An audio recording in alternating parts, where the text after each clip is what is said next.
आला हजरत ने ये अकीदा नहीं हमें सिखाया कि हम रस्सियों से डरते फिरें। इतना कमजोर ईमान, लोग अपने साये से डरने लग गए।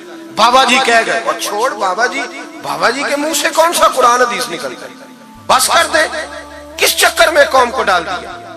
आला हजरत रहमतुल्लाह अलैह दरवाजे पे खड़े, फिक्रे रजा से मीनार है ना, तो सुनो फिर फिक्रे रजा क्या है, सुनो फिर ये रजा के नेज़े की मार है कि अदू के सीने में गार है, किसे चारा जोई का वार है कि ये वार वार से पार है। आला हजरत रहमतुल्लाह अलैह दरवाजे पे खड़े थे, बाबा जी आ गए, कहने लगे 10 रुपए दो।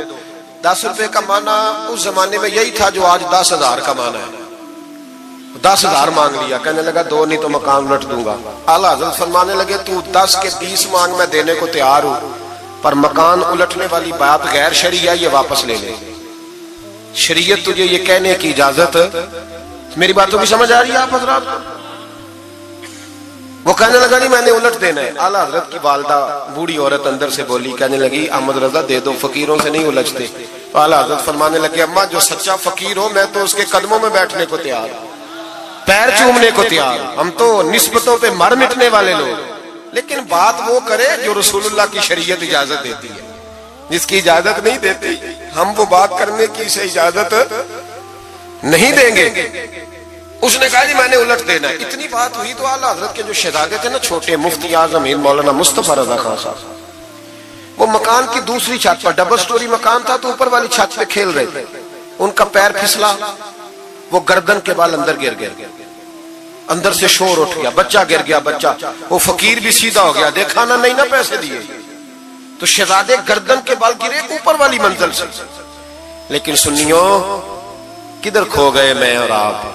मेरे आला हजरत का अकीदा सुनो, फाज़िल बरेलवी अंदर नहीं गए, हालांकि हुजूर अलैहिस्सलाम का फरमान मौजूद है कि औलाद आदमी को बुज़दिल कर देती है, औलाद के हाथों बंदा कमजोर हो जाता है। अंदर नहीं गए, वहीं खड़े रह के कहने लगे अम्मा मेरा एक बेटा है, मेरा 1000 भी हो तो मैं सारा नबी पाक की शरीयत पे कुर्बान कर दूंगा, लेकिन किसी बावे की मैं गलत बात मानने को तैयार है।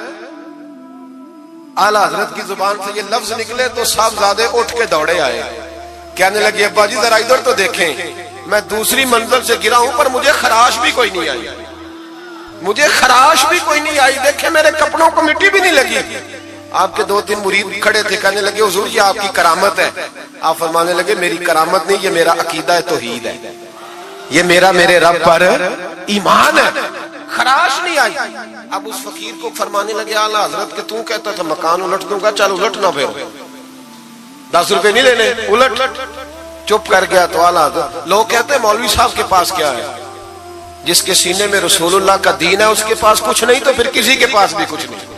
हाँ जिम्मेदारी से कह रहा हूं, किसी के पास कुछ नहीं। अगर जिसके सीने में कुरान और सुन्नत का नूर है, अगर उसके पास ही कुछ नहीं। सुनो, आला हजरत ने अपना जूता उलट दिया, फरमाने लगे अगर ताकत है तो मेरा जूता सीधा करके दिखा।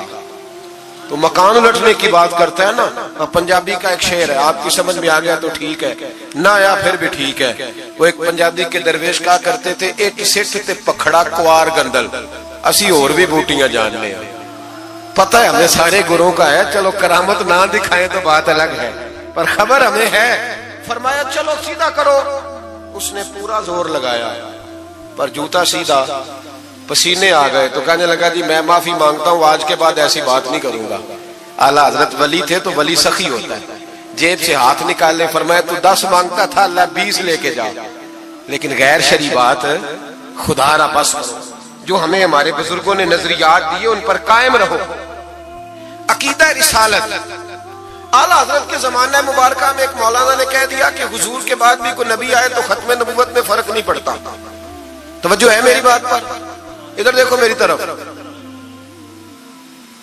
आला हजरत ने पता क्या जवाब दिया? आला हजरत फरमाने लगे तू कहता है आ जाए तो फर्क नहीं पड़ता, हम कहते हैं आए क्यों हुजूर के बाद, हमें जरूरत ही कोई नहीं, हमें कोई हुजूर ने कमी छोड़ी, हमें हाजत ही नहीं, आए क्यों?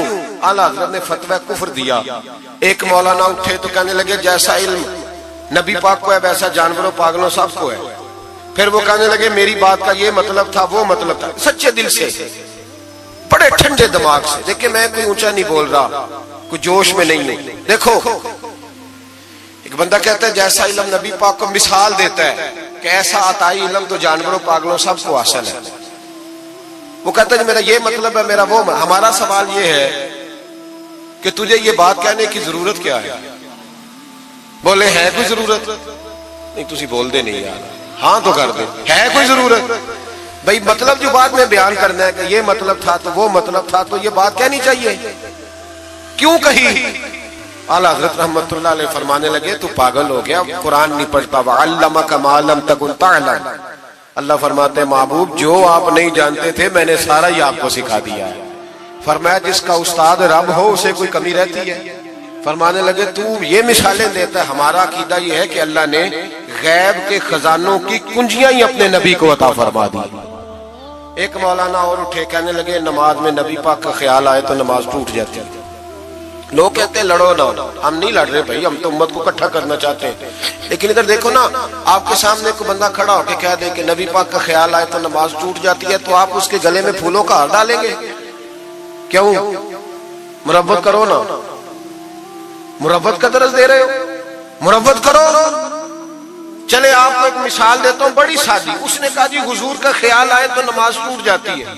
नमाज में आप दुरूद शरीफ के बाद दुआ पढ़ते हैं, दुआ कौन सी है? रब्बना ग़फ़िरली आती है ना आप सबको, पढ़िए जरा, रब्बना ग़फ़िरली। इसका तर्जुमा क्या है? या अल्लाह मुझे भी बख्श दे और मेरे माँ बाप को भी। तो जब ये दुआ मांगी तो अब्बा जी का ख्याल नमाज में आया कि नहीं आया? अम्मा जी का? सुन्नी थोड़ा सा अगर आप समझे ना, मेरा सुन्नी एक ही बात करता है, जब इससे को बंदा मसला पूछता है ना तो सुन्नी कहते हैं मैं तो पढ़ा हुआ ही नहीं। ओ खुदा के बंदे आज पढ़ के जाना सारी महफिल, और आइंदा जुमा भी अपने खतीब के पास पढ़ना जरा ध्यान से, फिर अगला भी पढ़ना, फिर तो इंशाल्लाह कहेगा नहीं मैं पढ़ा हुआ नहीं। भाई नमाज में आयत पढ़ते रब्बना ग़फ़िरली, तो अब्बा जी का ख्याल आता है कि नहीं? तो नमाज टूट गई कि रह गई? अम्मा जी का ख्याल आता है कि नहीं? आला हज़रत फरमाने लगे अगर तेरा बाप जो बेनमाजी हो, अनपढ़ हो, उसका ख्याल आने से नमाज नहीं टूटती, तो फिर सुन हमारा अकीदा क्या है। तू कहता है नबी पाक का ख्याल आ जाए तो नमाज टूट जाती है। आला हज़रत फरमाने लगे हमारा अकीदा ये है कि जब तक रसूल पाक का ख्याल आए ना हमारी नमाज होती ही नहीं, होती नहीं जब तक। कुछ लोगों ने कह दिया नबी पाक हमारी तरह बशर है। ओ भाई देखो ना, आज खबर मिली है कि हॉलैंड ने फिर से खाके शाया कर दिए। इधर देखो मेरी तरफ, ये नामूस रिसालत का मसला 100 साल पहले आला हज़रत ने समझाया था और फरमाया था दुश्मने अहमद पे शिद्दत कीजिए, मुल्हिदों से क्या मुरव्वत कीजिए, शिर्क ठहरे जिसमें ताज़ीमे हबीब, उस बुरे मजहब पे लानत कीजिए। वो जो नामूस रिसालत की बात तब की थी, फरमाया नादानो आज तो तुम कह रहे हो कि हुजूर हमारी तरह के बशर हैं, तो जब तुम बशर बनाओगे तो फिर लोग कहेंगे कि सियासतदान का खाका बन रहा है तो इनका क्यों ना बने माज़अल्लाह। उस वक्त आला हज़रत ने कहा था ना ना ये बात नहीं है। आप फरमाने लगे बात यह है कि अल्लाह की सरताब कदम शान है ये, इंसान नहीं इंसान, वो इंसान है ये। कुरान तो ईमान बताता है इन्हें और ईमान ये कहता है मेरी जान है ये। नामूस रिसालत का मसला सारी जिंदगी आला हज़रत ने समझाया और लोगों को बताया कि जान है इश्क़ मुस्तफा, रोज फुजू करे खुदा, जिसको हो दर्द का मजा वो नाजे दवा उठाए क्यों। आला हज़रत मौजूद थे मदीना शरीफ में। उस जमाने में ना नबी पाक के गुंबद के सामने खजूरों के 2 दरख्त होते थे, खजूरों के 2 दरख्त। शुअरा सारे बैठे थे, तो शायर जो होता है ना वो तशबीह देता है बाजों का। तो शायर ने शेर कहा, कहने लगा यूं है दरख्त हजरत वाला के सामने। तवज्जो है मेरी बात पर? हुजूर के गुंबद के सामने खजूरों के 2 दरख्त है। शायर ने शेर लिखा, यूं है दरख्त हजरत वाला के सामने, मजनू खड़ा हो खैमाए लैला के सामने। आला हज़रत फरमाने लगे ये शेर मेरे नबी पाक की शान के लायक। फरमाने लगे तुमने हुजूर के खैमे को, नबी पाक के गुंबद को लैला का खैमा बना दिया, ये क्या बात होती? तो लोग मानते भी नहीं ना, वो भी ना माने। कहने लगे जी इतराज करना आसान है, शेर कहना